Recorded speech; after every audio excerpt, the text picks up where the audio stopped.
15 வயசுலயே இந்திய அணியில இடம் பிடிச்சு சாதனை படைச்சிருக்காரு வைபவ் சூரியவன்சி. ஆனா என்னுடைய மகன் சச்சினோட கால் தூசிக்கு கூட சமம் இல்லன்னு சொல்லிட்டு அவருடைய தந்தை கூறியிருக்கிறது எல்லாருடைய கவனத்தையும் ஈர்த்திருக்கு. பிசிசிஐ இங்கிலாந்து மற்றும் அயர்லாந்து சுற்றுப்பயணத்துக்கான இந்திய அணியை அறிவித்திருக்கு. அதுல மிகப்பெரிய ஆச்சரியம் என்னன்னா வெறும் 15 வயசான வைபவ் சூரியவன்சி இந்திய அணியில இடம் பிடிச்சிருக்காரு. இதன் மூலம் இந்தியன் மெயின் டீம்ல இடம் பிடித்த இளம் வீரர்களில் ஒருவராகவும் அவர் சாதனை படைச்சிருக்காரு. கடந்த ஐபிஎல் 2026 தொடரின் அசத்தலான ஆட்டத்தை வெளிப்படுத்திய வைபவ் அந்த தொடரின் மோஸ்ட் வேல்யூபிள் பிளேயர் விருதையும் பெற்றிருந்தாரு. அவருடைய இந்த திறமையையும் தொடர்ச்சியான ஆட்டத்தையும் பார்த்த இந்திய அணி நிர்வாகம் அவருக்கு இந்த வாய்ப்பை வழங்கியிருக்கு. அதே நேரத்துல இந்தியாவோட T20 கேப்டனாக ஸ்ரேயஸ் ஐயரை நியமித்திருக்காங்க. இந்த நிலையில சோசியல் மீடியால பலரும் வைபவ் சூரியவன்சியா சச்சின் டெண்டுல்கர் மற்றும் டான் பிராட்மேன் போன்ற ஜாம்பவான்களோட ஒப்பிட்டு பேச ஆரம்பிச்சிருக்காங்க. ஆனா இந்த கம்பாரிசன் எல்லாத்துக்கும் முற்றுப்புள்ளி வச்சிருக்காரு அவருடைய தந்தை சஞ்சீவ் சூரியவன்சி.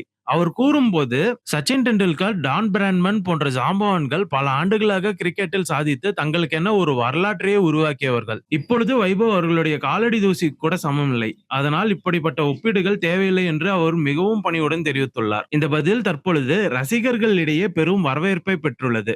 பலரும் மகனின் சாதனையை விட தந்தையின் பணிவுதான் இன்னும் பெரியது என்று பாராட்டி வருகின்றனர். 15 வயசுல இந்திய அணியில இடம் பிடிச்சு வரலாறு படிச்சிருக்கிற வைபவ் சூரியவன்சி எதிர்காலத்துல இந்தியாவின் அடுத்த சூப்பர் ஸ்டாரா உருவெடுப்பாரா? உங்களுடைய கருத்துக்களை கீழே கமெண்ட்ஸ்ல சொல்லுங்க. இந்த மாதிரி அப்டேட்ஸ்க்கு voice out Tamizha YouTube channel and Instagram பேஜை ஃபாலோ பண்ணிக்கோங்க. தேங்க்யூ.